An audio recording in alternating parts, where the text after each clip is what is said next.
Everest పర్వతాన్ని మొదట అధిరోహించింది Edmund Hillary. ఆయన సౌత్ కోల్ దారి గుండా వెళ్ళి చరిత్ర సృష్టించాడు. కానీ ఆ దారి కంటే 1000 రెట్లు ప్రమాదకరమైన వెస్ట్ రిడ్జ్ దారిలో మొదటిసారి అడుగుపెట్టిన అసాధ్యుడు విల్ అన్సోల్డ్.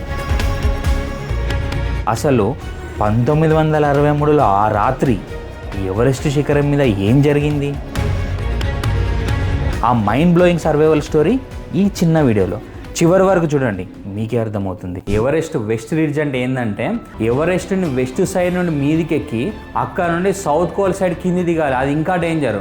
ఇది ఇంత డేంజర్ కాబట్టే ఇది ఎవ్వరు కూడా సాహసం చేయలేదు. ఇట్లాంటి ఒక మిషన్ జరగబోతుందన్న విషయం మౌంటైనీర్ సర్కిల్లో గుసగుసలు మొదలైనవి. అప్పుడు ఆ టైంలో ఒక్కొక్కరు ఎట్లా మాట్లాడుకునేదంటే, సావడానికి రెడీగా ఉన్న 2 అమెరికన్లు ఎవరెస్ట్ వెస్ట్ రిడ్జ్ మీదకి ఎక్కి దిగుతారంట.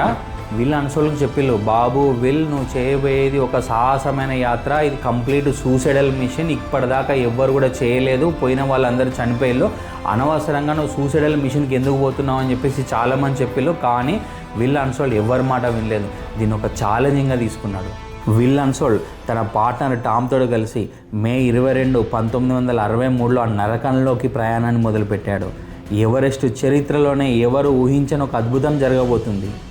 కానీ అదే టైంలో ప్రకృతి తన మొదటి వేటను కూడా రెడీ చేసుకుంది. అసలు ఆ రాత్రి ఏం జరిగింది? ఎవరిని చెప్పినా ఏమాత్రం భయపడకుండా, ప్రాణాలను లెక్క చేయకుండా అడుగులో అడుగు వేస్తూ శిఖరం మీదకి వెళ్ళారు. అది మే 22వ తేదీ సాయంత్రం 6 గంటలు దాటింది. చీకటి పడిపోయింది. ఇక్కడ మీరు ఒక విషయం తెలుసుకోవాలి. ఒక మౌంటైనీర్ ఒక మౌంటైన్ మీద ఎంత మీదికి ఎక్కినా కానీ అక్కడే స్టే చేయరు. వాళ్ళు మళ్ళీ కొంచెం కిందికి వచ్చి అక్కడ టెంట్ వేసుకొని అందులో పడుకుంటారు.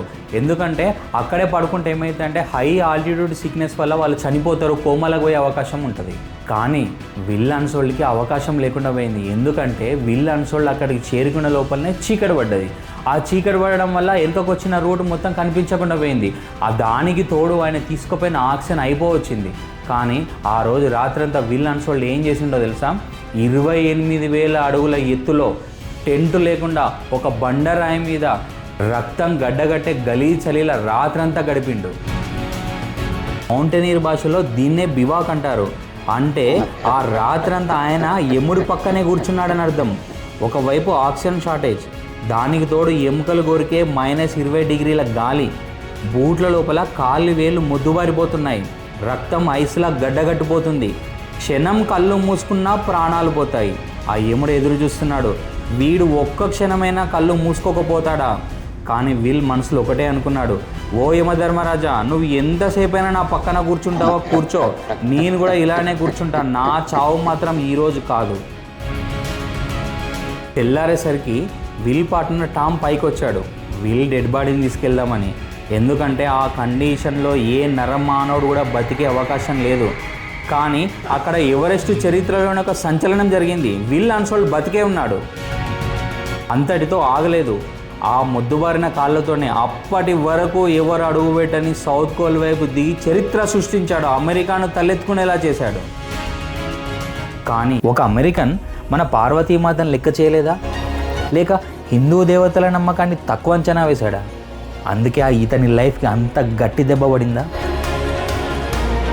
ఈ విల్ అన్సోల్డ్ పూర్తి వీడియో మన ఛానల్లో ఉంది, లింక్ డిస్క్రిప్షన్లో ఉంది. ఒక్కసారి తప్పకుండా చూడండి.